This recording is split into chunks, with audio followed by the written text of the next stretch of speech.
CBSE इस समय fake जाल में फंसी हुई मालूम पड़ती है, क्योंकि सीबीएसई के नाम पर कई सारे फेक सिस्टम चल रहे हैं। फेक सिस्टम मतलब फेक नोटिफिकेशन, फेक अपडेट, और इन सब से बढ़कर है फेक न्यूज़ जो कि दिया जा रहा है। अभी सीबीएसई को लेकर कुछ समय पहले था कि सीबीएसई ने रिजल्ट में कुछ अलग तरह के प्रोविजन किए, जिसको यूट्यूब पर और डिफरेंट वेबसाइट पर आ रहे थे। अभी अभी एक अपडेट है कि सीबीएसई ने सिलेबस में ही कई सारे चेंजेस कर दिए हैं, और आगरा के एक इंस्टीट्यूट ने वेरी रिसेंटली 2 दिन पहले फेक अपडेट डालकर बहुत सारे आईसीएसई एफिलिएटेड स्कूल, जिसमें सीबीएसई एफिलिएटेड मोस्टली हैं, उन सब से अलग अलग स्पोर्ट्स में पार्टिसिपेशन की बात करता है, और बहुत सारे डिमांड मतलब मॉनेटरी बेनिफिट की बात करता है। यही नहीं, एक रिसेंटली अपडेट था सीबीएसई को लेकर जो कि भी फेक निकला। उसमें कहा गया कि सीबीएसई सिलेबस को चेंज कर रही है, और ये सिलेबस का चेंज क्लास 10th और क्लास 12th लेवल पर है, जबकि ऐसा कुछ नहीं है। सीबीएसई न तो किसी तरह के सिलेबस के अपडेशन में है,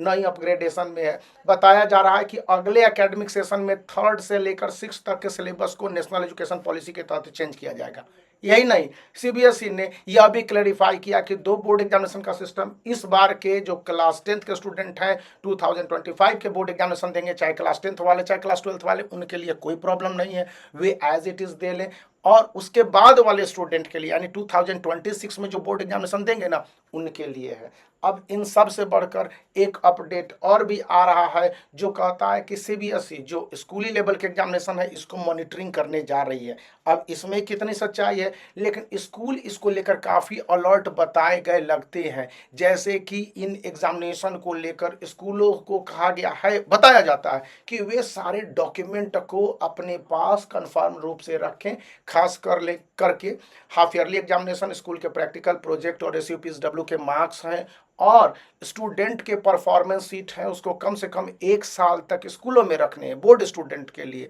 और जो जनरल स्टूडेंट हैं क्लास 8 ऑनवर्ड, वैसे स्टूडेंट के साथ फी स्ट्रक्चर, उनके जितने भी एकेडमिक डिटेल हैं, उनके इनसाइड डिटेल्स है, आधार अपडेट है, और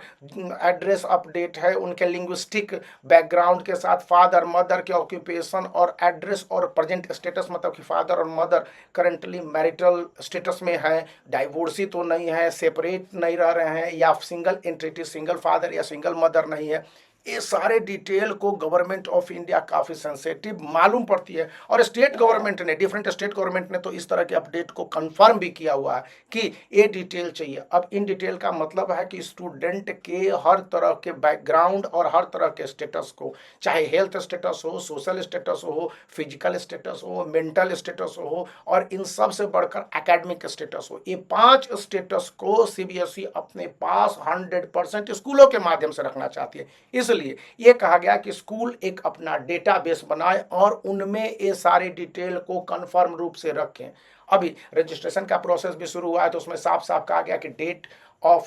फोटो, जो आप फोटो खिंचाते हैं उस डेट का वो फोटो होना चाहिए, और वो पूरी तरह से क्लियर फोटो होना चाहिए, एक फैमिली के साथ फोटोग्राफ्स होना चाहिए। ये सारे डिटेल्स सीबीएसई जो मांग रही है उसका कुल मिलाकर मकसद यही है। इसी बीच यदि बोर्ड के स्टूडेंट हैं और बोर्ड एग्जामिनेशन की तैयारी में जुटे हैं क्लास 10th के स्टूडेंट, उनके लिए solve question paper last 10 years के काफ़ी उपयोगी है, और इनमें क्वेश्चंस के आंसर के साथ साथ जो सीबीएसई के नोटिफिकेशन पर आधारित चेंजेज हैं इसको भी किए गए हैं, और ये बताया गया है कि किस तरह के स्ट्रेटजी में ये क्वेश्चंस इंपॉर्टेंट हो जा रहे हैं, तो आप इनका भी चुनाव कर सकते हैं। इसके साथ स्टूडेंट अगर अपने चार्ट को बना लेते हैं कि उन्होंने क्या अपडेट किया है, नहीं किया है, चेंजेज को लेकर और सारे डिटेल्स हैं, वो भी इस के डिटेल अंत में दे दिए गए हैं कि मोस्ट प्रोडिक्टेबल और प्रोबेबल क्वेश्चंस कैसे हो सकते हैं सॉल्व क्वेश्चन पेपर के साथ। तो आप इस बुक का लिंक इस वीडियो के डिस्क्रिप्शन में वहां से परचेज कर सकते हैं, तो वीडियो को लाइक कर सकते हैं, चैनल को शेयर कर सकते हैं, सब्सक्राइब करना याद